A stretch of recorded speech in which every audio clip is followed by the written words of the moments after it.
Today, I have the pleasure to talk to Paul Amar and Fernando Brancoli about their recently published book, The Tropical Silk Road, The Future of China in South America, which they co-edited along with Lisa Rofel, Maria Amelia Viteri, and Consuelo Fernandez Salvador.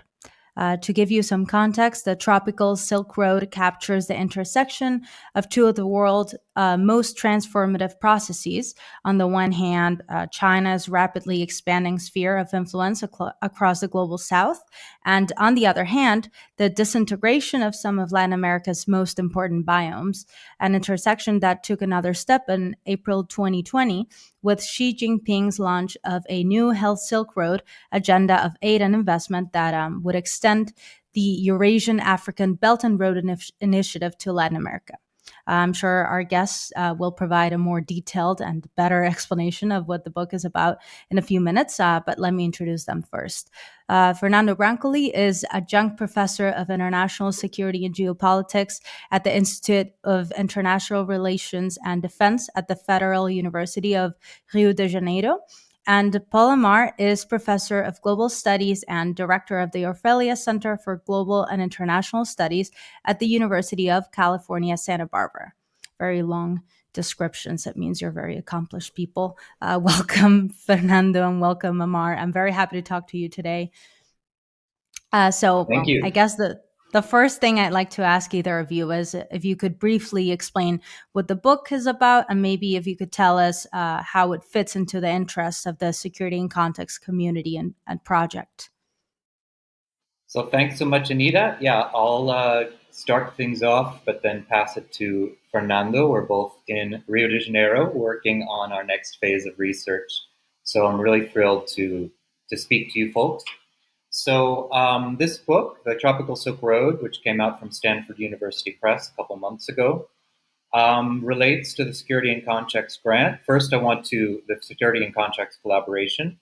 But first, I want to thank first the Ford Foundation for funding this research, as well as the Carnegie Corporation, which organizes Security and Context, and also the Orfalea Center that I work for, but also is a endowment, and we thank the benefactor, Paul Orfalea.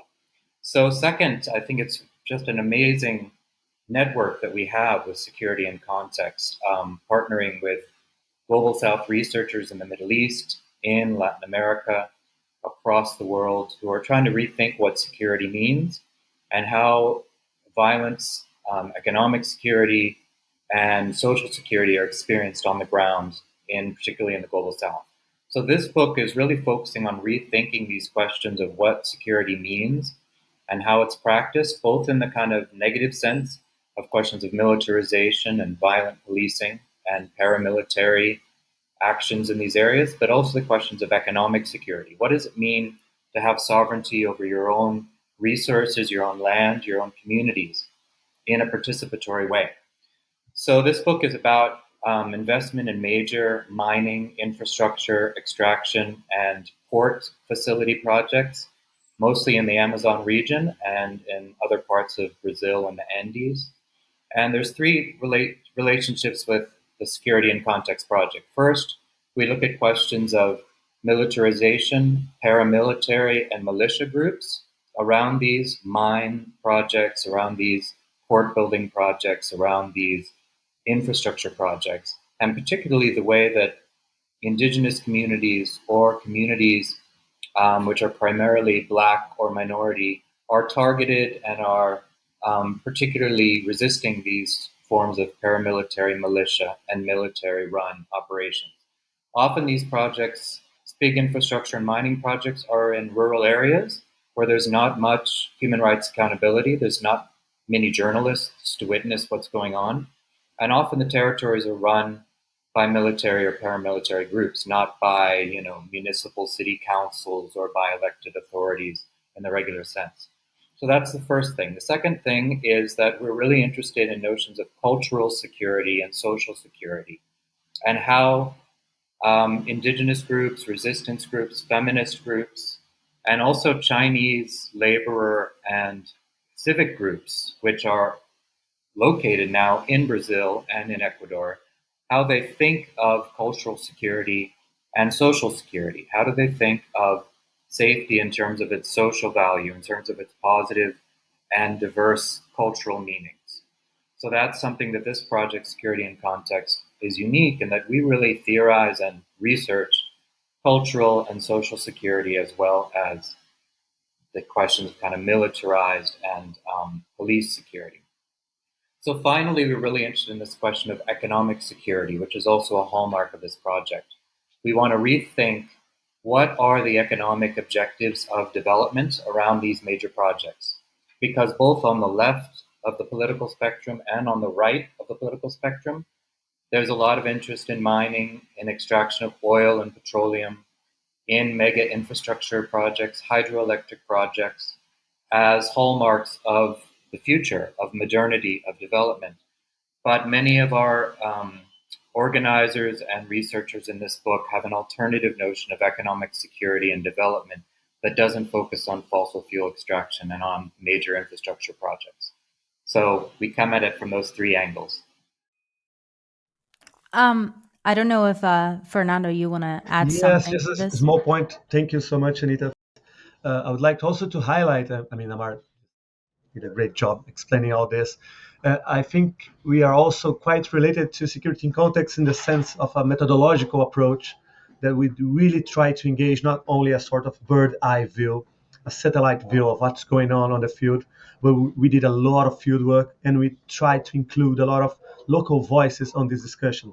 So, for example, if you look in the last months, the new engagement between Brazil and China, usually the kind of research is going to look to Lula and Xi Jinping, try to look to presidents, to these diplomatic meetings, which, they are important. But what we also try to do on the book, and I do believe it's really related to a sort of methodological approach that security in context try to address, is, for example, we have a specific chapter from indigenous leadership creating new methods and theories to engage security in China in the Amazon. So this is brand new. We spend a lot of time and discussion on how to actually go to those places in a really interesting way to create a sort of native concepts and try to address this incredible moment where we now have China coming over and creating all these models of development and security and stuff like this. So I do believe it's the very first book, not only in English, but also in Portuguese, that try not only to understand this reality to a sense of geopolitical shift, but we do have for the very first time local indigenous from Maroons, Quilombolas, indigenous communities addressing and creating their own voice in this kind of sense. So it's a polyphonic book in this sense, but really, really interesting, I would say, in a methodological and epistemological sense, in how to address how these geopolitical shifts are not only changing the numbers or the commercial values between those countries, but the whole idea of security, on how those groups they do circulate in those areas, and it's a whole new world. And we are really, really excited to be able not only to engage here in Brazil and the US, but with those local communities and friends from this area. So it's been quite useful and really exciting being able to go to those places. We spend a lot of time in the region, basically interviewing and convincing them to create this incredible relation with us so they were able to express themselves. So I at least feel a lot at home at Security in Context, in the sense that we are trying to emphasize not only in the book, but here in the project, that we somehow must create new and exciting ways to understand security, not only for different concepts, but the number of voices who are able to speak in the end of the day.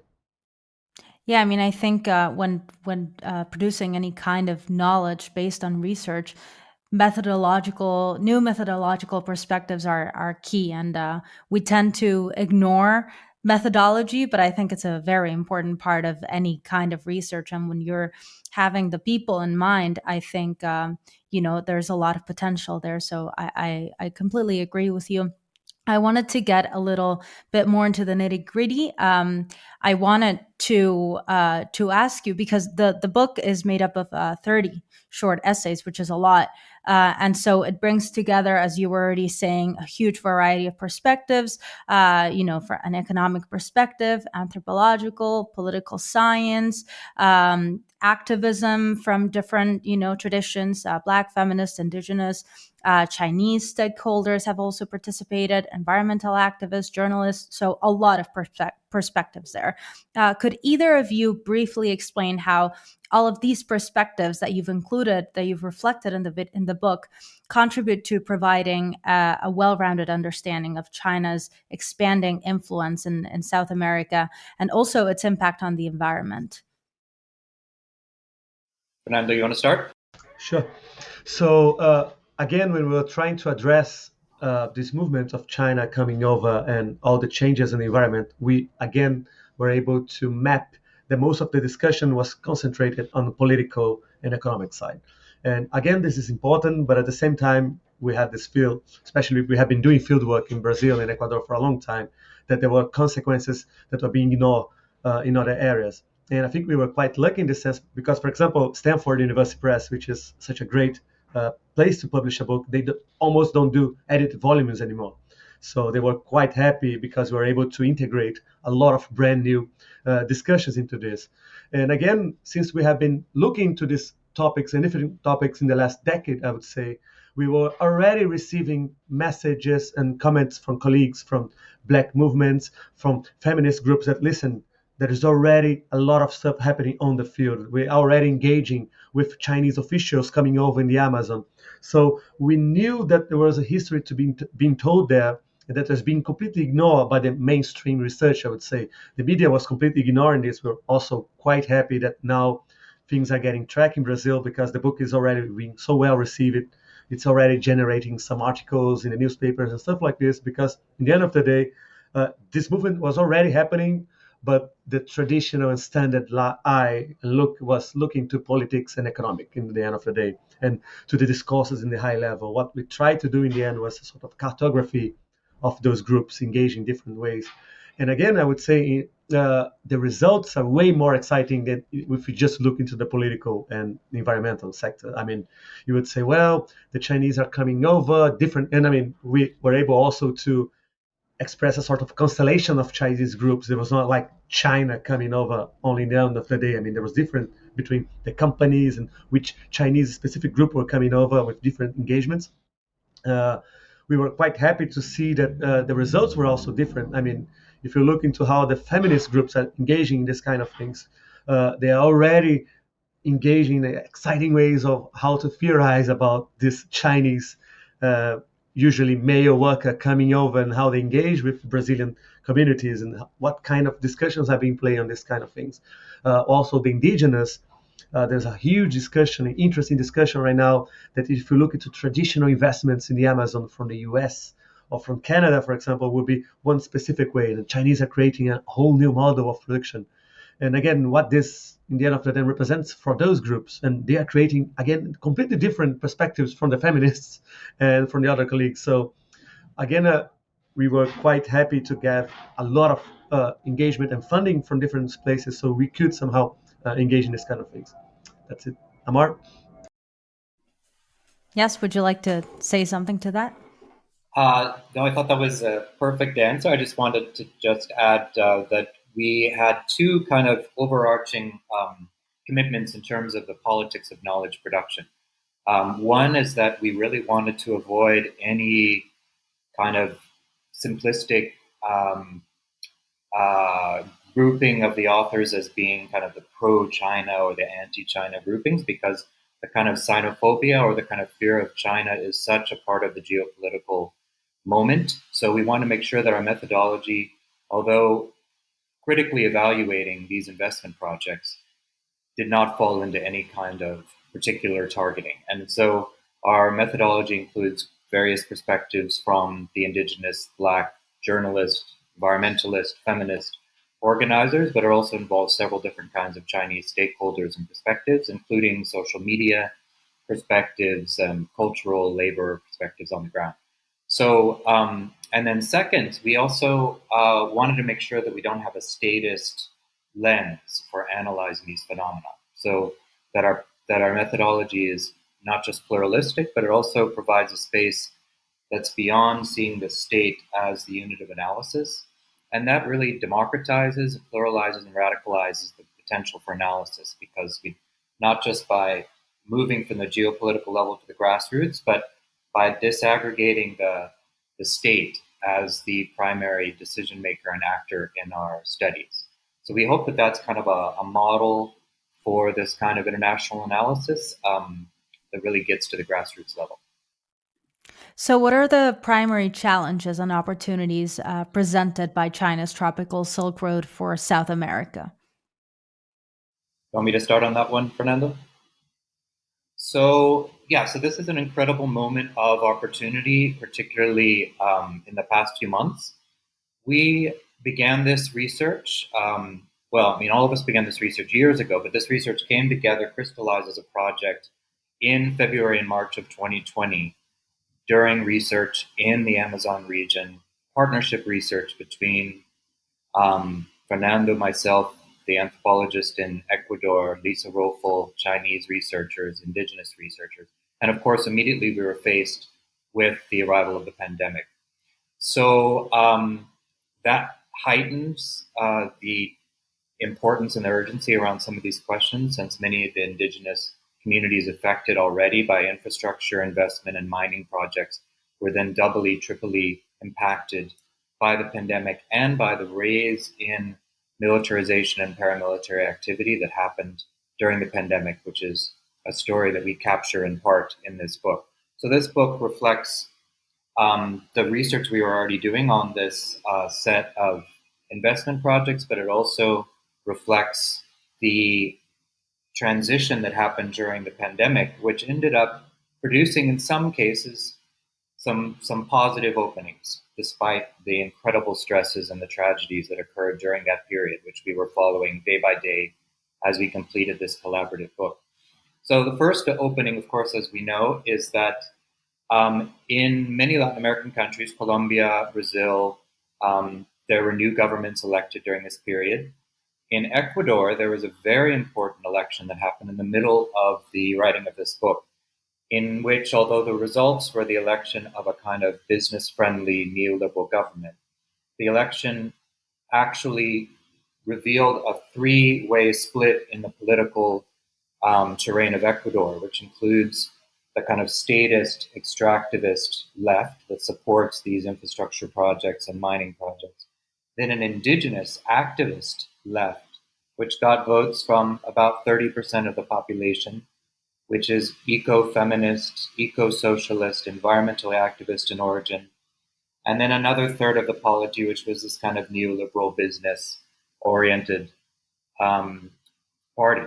So actually the configuration in Ecuador, despite eventually the kind of splitting of the parties producing a neoliberal government, means that there is a real shift happening in Ecuador. And the young generation of indigenous activists, feminist activists, ecology activists in Ecuador that have chapters in this book are part of this new generation that's producing a new political spectrum. And then in Brazil, of course, we have the elections and the kind of expulsion of Bolsonaro and some of the most genocidal and directly militia-linked political actors in Brazil that were so at the forefront of the most violent experiences in the Amazon region.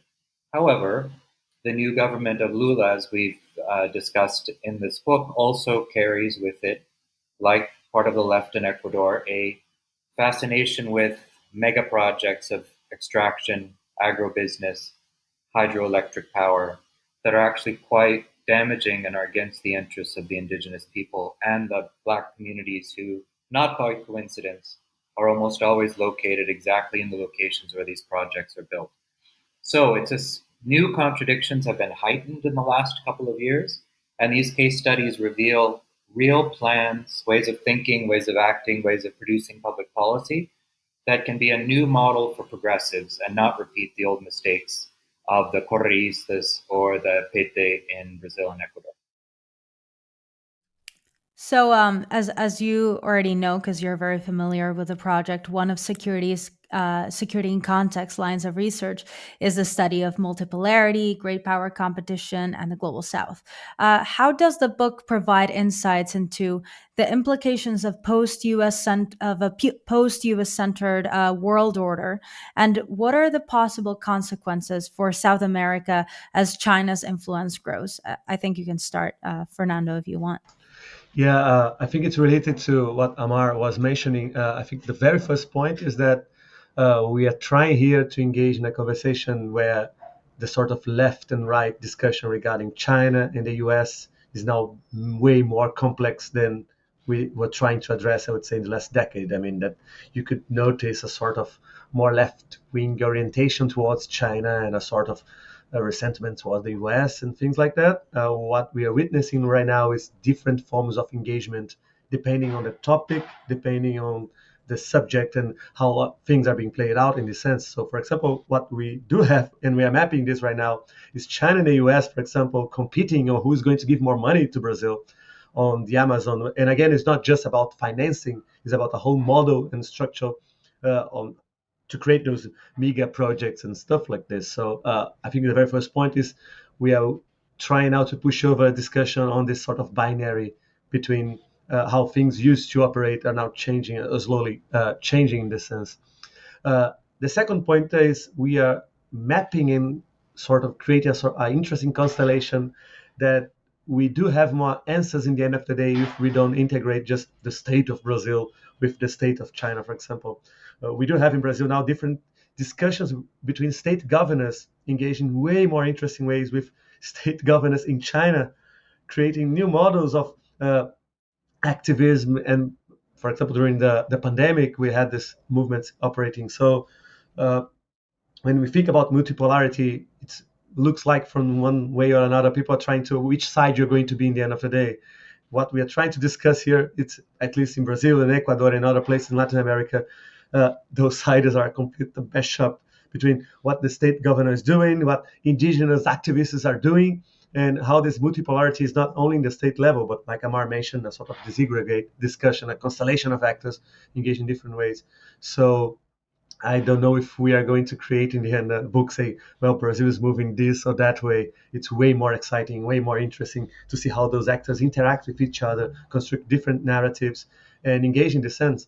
So I would say the next projects are engaging, for example, how local indigenous communities are now going to China to engage in different Chinese concepts of the environment and coming back to Brazil and trying to integrate them with a model in the state and things like that. So I'm more excited in the sort of pulverized multipolarity in all those actors engaging than in this lame state, three states engaging in this kind of things. Amar, is there anything you'd like to add regarding this question? No, I think that was No. great. Great. So I usually like to end interviews on a positive note because we usually talk about very complicated topics that involve a lot of problems that are going on in the world, and I think there's a lot of inspiring stuff to take away from your book. So I wanted to ask the two of you if you could tell us about some of the novel voices and forms of resistance that have emerged in response to China's presence in South America.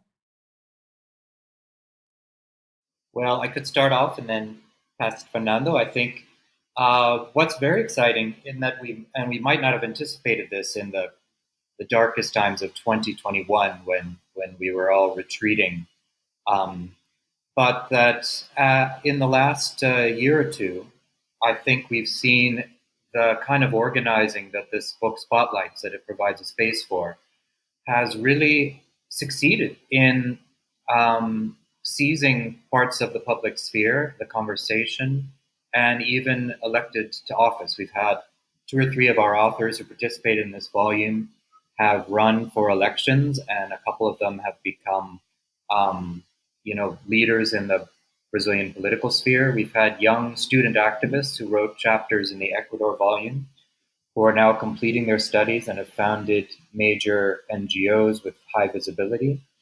We've had, our authors was the vice president of the Federation of the Shuar people, which is one of the largest indigenous groups that was never conquered by the Catholic Church, never converted to Christianity, a very interesting group that has radically different notions of what the environment means. And they've secured some important gains in Ecuador and begun to become the center of a conversation about alternative development and the roles of the indigenous, particularly the Shuar people in Ecuador. And finally, we've had Black feminist community leaders who have been marginalized and experienced tremendous violence back starting in the time of the planning for the World Cup and the Olympic Games in 2014, 2016. These same communities that organized around the mega projects for those events, then organized around the investment in steel and industrial plants with Chinese, Brazilian, and Western partners.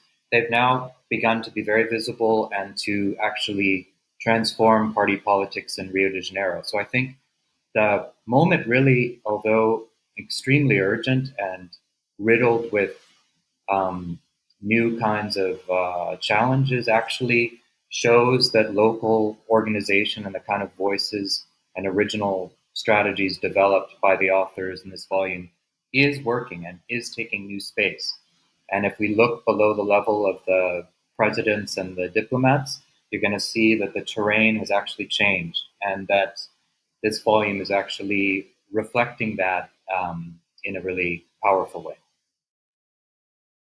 Fernando? Yeah, I think it's perfect what Amar just mentioned. And also, we were able to witness and engage in a conversation on how those activists are also creating new models of transnational activism that has been quite new in those areas. I mean, one of the sad histories about this story of environmental discussion has been that the groups has been quite localized. It has been looking to their challenges as just my problem and my questions.